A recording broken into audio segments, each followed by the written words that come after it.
যে রমজান মাসে কোনো অফার দেওয়া চলবে না।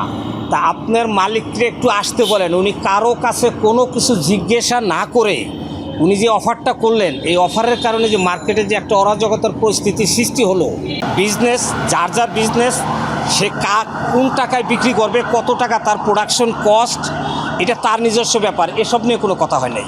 20 রমজানের শেষ দিন দুপুরবেলা উনি ফেসবুকে, উনার ভেরিফাইড ফেসবুকে প্রমোশনাল একটা অফার দেয়। অফারটা ছিল এইরকম যে 2টা পাঞ্জাবি কিনলে 2টা ফ্রি, আর বৃষ্টিতে রিক্সায় আসলে রিক্সা ভাড়া, আর যারা বাইকার মোটরসাইকেল চালক তাদেরকে অতিরিক্ত আরও 950 টাকা দামের একটি অ্যারাবিয়ান অয়েল ফ্রি দেওয়া হবে। তো যারা ওনার ফেসবুকে কানেক্টেড, এই অফার তারা যখন দেখতে পায়, নামাজের পরে অ্যাট এ টাইম মানুষ হুড়মুড় খেয়ে মার্কেটে এসে জড়ো হয়। প্রায় 200-র উপরে মোটরসাইকেল এসে জড়ো হয়, অসংখ্য ক্রেতা জড়ো হয়।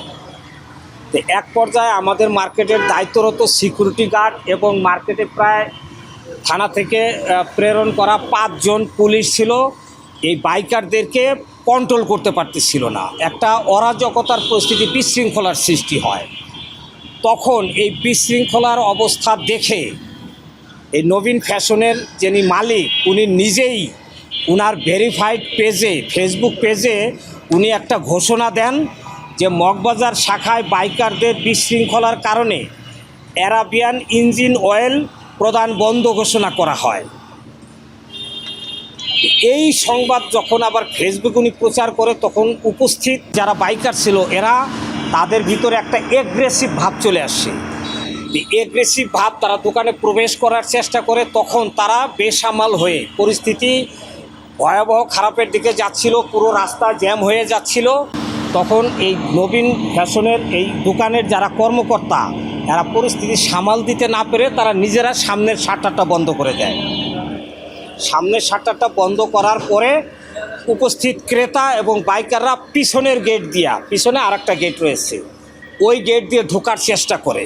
স্টাইল হোক রুচিশীল, পরিচয় হোক রাজকীয়, e commerce platform palace of classy, যেখানে ফ্যাশন মেলে আত্মবিশ্বাসে। শীতের হুডি হোক বা গরমের আরাম, আমরা আছি আপনার পাশে। 100% অরিজিনাল প্রোডাক্ট, দেশের যে কোনো প্রান্তে ফ্রি হোম ডেলিভারি। অর্ডার করতে ইনবক্স করুন এখনই।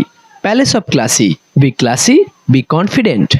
তখন পরিস্থিতি আরও খারাপের দিকে যায়। মার্কেটে উপস্থিত আরও অনেক দোকান আছে, ক্রেতা সাধারণ, তখন তারা আতঙ্কিত হয়ে অনেকে মার্কেট ত্যাগ করতে থাকে। ঠিক ওই সময় এই বিষয়টা আমাদের নজরে আসে।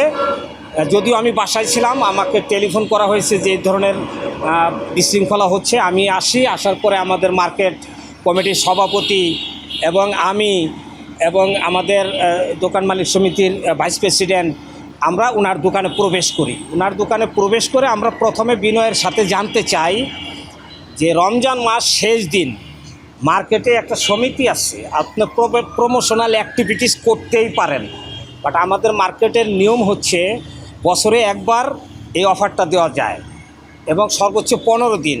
আর তার মধ্যে আরেকটা নিয়ম আছে যে রমজান মাসে কোনো অফার দেওয়া চলবে না।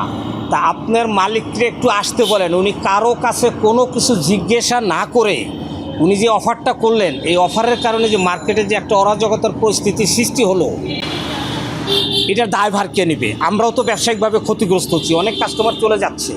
ওনাকে আসতে বলেন। এবং আরও বলা হলো যে আপনি 2টার এগেনিস্টে 2টা ফ্রি দিচ্ছেন, আবার ইঞ্জিন অয়েল মোবিল ফ্রি দিচ্ছেন। এই কারণেই বেশি অরাজকতাটা বেশি সৃষ্টি হয়েছে। আচ্ছা, মোবিল বিক্রি করার জন্য তো লাইসেন্স লাগে, আপনার কি এরকম লাইসেন্স আছে? এটা কি মোবিলের মার্কেট নাকি কাপড় চোপড়ের মার্কেট? এইভাবে কথাবার্তা হয়। এরপর আমরা দোকান থেকে বের হয়ে যাই। এই মুহূর্ত পর্যন্ত উনি আমাদের মার্কেট সমিতি মালিক কিংবা আমি দোকান মালিক সমিতির সেক্রেটারি আমার সাথেও যোগাযোগ করে নাই। তো এই বিষয়টাই আমরা ওনাকে চিঠি আকারে লিখছি যে আপনি মার্কেটে আসেন, এসে আপনি আমাদের সাথে বসেন, উদ্ভূত সমস্যার সমাধান আমরা করি, কি ঘটনা ঘটেছিল। তো উনি আজ অবধি আসে নাই। গতকালকে হঠাৎ করে দেখলাম উনি আবার একটা সাংবাদিক সম্মেলন করে নানা প্রকারের অপপ্রচার, কালকে উনি যেসব কথা বলেছে একেবারে ভিত্তিহীন অপপ্রচার এবং যার কোনো ভিত্তি নাই, যার কোনো প্রমাণ উনি দিতে পারবে না। তো আমরা আনুষ্ঠানিকভাবে সমগ্র বিষয়টা আগামী শনিবার 11টায় আপনাদেরকে ডকুমেন্ট সহ বিষয়টা আপনাদের সামনে উপস্থাপন করব। আপনাদের ওই দিন আসার আমন্ত্রণ রইল। জি, ধন্যবাদ। সেই দিন তো আমরা মুখ্যমন্ত্রীর সাথে মানে কারো সুসম্পর্ক থাকার কারণে উনি প্রভাব খাটিয়েছে এমন কিনা বিষয়? না, এই জাতীয় কোনো অপশনই নাই। এই জাতীয় একেবারে অবান্তর এবং উনি এটা বিভ্রান্তিমূলক এবং উদ্দেশ্য প্রণোদিত। এখন আমার কাছে যেটা মনে হয় ওনার কোনো উদ্দেশ্য প্রণোদিতভাবে এই কাজটা করছে। কেন একজন সম্মানিত ব্যক্তির নাম এখানে আসবে, এই বিষয়গুলা ডকুমেন্ট সহকারে আমরা আপনাদেরকে 11 তারিখে প্রদান করব। জি স্যার। পুলিশ তো রমজান মাসে মার্কেটের সুনির্দিষ্ট দায়িত্ব প্রতিদিন প্রথম রোজা 5 রোজা থেকে না 5 রোজা থেকে এটা প্রতি বছর মার্কেটে 4-5 পুলিশ ডিউটি থাকে। ভাই একটা প্রশ্ন, তেল তো কোনো অবৈধ জিনিস না। জি না, প্রশ্ন ওঠে না। সেল আমরাও দেই। না তেল ও তেল কোনো অবৈধ জিনিস না, অবৈধ জিনিস না। তেল দেয়, এটা তো আপনি ভোক্তা অধিকারে আপনি কমপ্লেন করতে পারেন, সেটা না করে আসলে আপনারা কেন আসলে বলতেছেন? অ্যাকচুয়ালি তেলটা দেওয়ার কারণেই, মোটর সাইকেলের কারণেই এই বিশৃঙ্খলার সৃষ্টি হয়েছে। এবং বিশৃঙ্খলা যে হয়েছে এই ওনার ফেসবুক পেজের এটাই তার প্রমাণ। ওনার পেজে এটাই প্রমাণ যে বাইকারদের কারণে, তেল দেওয়ার কারণে মূলত বিশৃঙ্খলার সৃষ্টি হয়েছে, যেটা ওনারা সামাল দিতে পারতেছিল না। ওনারা নিজেরাই সামাল দিতে। আমরা যে ভিডিওটা ফেসবুকে দেখেছি ছোটো করে মিস্টার মাইকেল সাহেব যিনি, উনি ওনার কোনো প্রভাব বা প্রতিপত্তির কথা উনি বলতেছিলেন যে না, ওনার কোনো প্রভাব ছিল না। ওনার দোকানে যদি উনি কম টাকায় পাঞ্জাবি বিক্রি করে তাদেরকে আসলে অন্য কোনো মার্কেটের কারণে এইটা দেখেন, বিজনেস যার বিজনেস, সে কোন টাকায় বিক্রি করবে, কত টাকা তার প্রোডাকশন কস্ট, এটা তার নিজস্ব ব্যাপার। এসব নিয়ে কোনো কথা হয় নাই।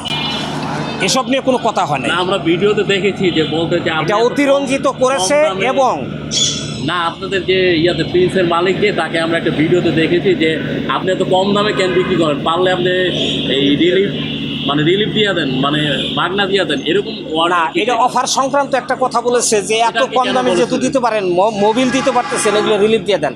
যাই হোক, উনিও আপনাদের সামনে আসবেন। সমগ্র বিষয়টা ইনশাল্লাহ আমরা শনিবার দিন আপনাদের সাথে তুলে ধরবো। সবাই ভালো থাকবেন, সুস্থ থাকবেন। জি, আসসালামু আলাইকুম। ধন্যবাদ।